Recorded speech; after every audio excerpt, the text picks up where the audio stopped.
Hi all, welcome to footy arena. Brazilian super താരമായ Neymar ജൂനിയറെ കുറിച്ച് ഒരുപാട് റൂമറുകൾ പ്രചരിച്ചുകൊണ്ടിരിക്കുന്ന ഒരു സമയമാണ് ഇത്. നെയ്മറുടെ അൽ ഹിലാലുമായുള്ള കോൺട്രാക്റ്റ് വരുന്ന സമ്മറിലാണ് അവസാനിക്കുക. ഈ കോൺട്രാക്റ്റ് പുതുക്കാൻ സൗദി ക്ലബ്ബ് തയ്യാറല്ല എന്നുള്ളത് മാത്രമല്ല, ഇനിയിപ്പോൾ ഈ സീസണിൻ്റെ അടുത്ത പകുതിയിലേക്ക് അദ്ദേഹത്തെ രജിസ്റ്റർ ചെയ്യാനും അവർ തയ്യാറല്ല. അതായത് നെയ്മർക്ക് ഇനി അൽ ഹിലാലിൽ കളിക്കാനുള്ള അവസരങ്ങൾ കുറവായിരിക്കും. അതുകൊണ്ട് തന്നെ ഈ ജനുവരിയിൽ അദ്ദേഹം ക്ലബ്ബ് വിടാനുള്ള ഒരുക്കത്തിലാണ്. MLS ക്ലബ്ബുകൾ അദ്ദേഹത്തിന് വേണ്ടി ശ്രമിക്കുന്നു എന്നുള്ള വാർത്തകൾ പുറത്തേക്ക് വന്നിരുന്നു. ഏതായാലും നെയ്മർ തൻ്റെ പഴയ ബ്രസീലിയൻ ക്ലബ്ബായ സാന്റോസിലേക്ക് തന്നെ മടങ്ങുകയാണ്.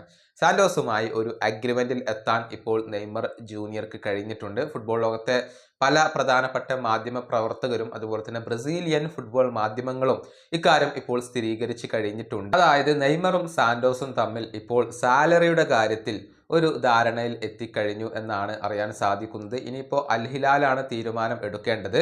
അൽ ഹിലാലുമായുള്ള കോൺട്രാക്റ്റ് ടെർമിനേറ്റ് ചെയ്യാൻ വേണ്ടിയാണ് നെയ്മറും സംഘവും ഇപ്പോൾ ശ്രമിച്ചുകൊണ്ടിരിക്കുന്നത്. അതിന് സാധിച്ചിട്ടില്ലെങ്കിൽ 6 മാസത്തെ ലോൺ കാലാവധിയിൽ അൽ ഹിലാലിൽ നിന്നും സാന്റോസിലേക്ക് എത്തുക എന്നുള്ളതാണ് നെയ്മർ ജൂനിയർ ഉദ്ദേശിക്കുന്നത്. 6 മാസത്തേക്കുള്ള ഒരു കോൺട്രാക്റ്റ് ആണ് നെയ്മർക്ക് ആദ്യം സാന്റോസ് നൽകുക.